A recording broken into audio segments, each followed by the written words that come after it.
Wie lange bleiben Coronaviren auf Oberflächen gefährlich? Auf Karton bis zu 24 Stunden, auf Plastik bis zu 72 Stunden.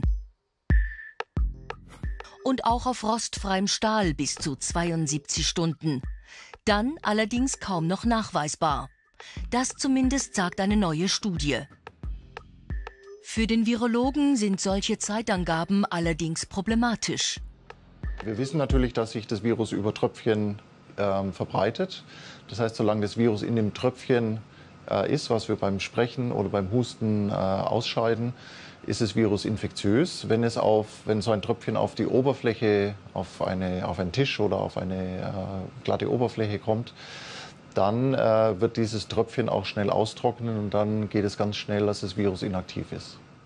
Eine genaue Zeitangabe hängt also auch von Temperatur und Luftfeuchtigkeit ab.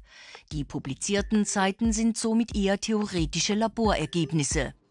Trotzdem eine gute Nachricht: Desinfektionsmittel lassen dem Coronavirus keine Chance. Wir haben 2 Formulierungen der WHO für Händedesinfektion getestet und konnten zeigen, dass die tatsächlich desinfizieren und das Virus abtöten. Desinfektionsmittel aber sind Mangelware. Was bleibt, ist Seife. Wirkt die auch gegen das neue Coronavirus?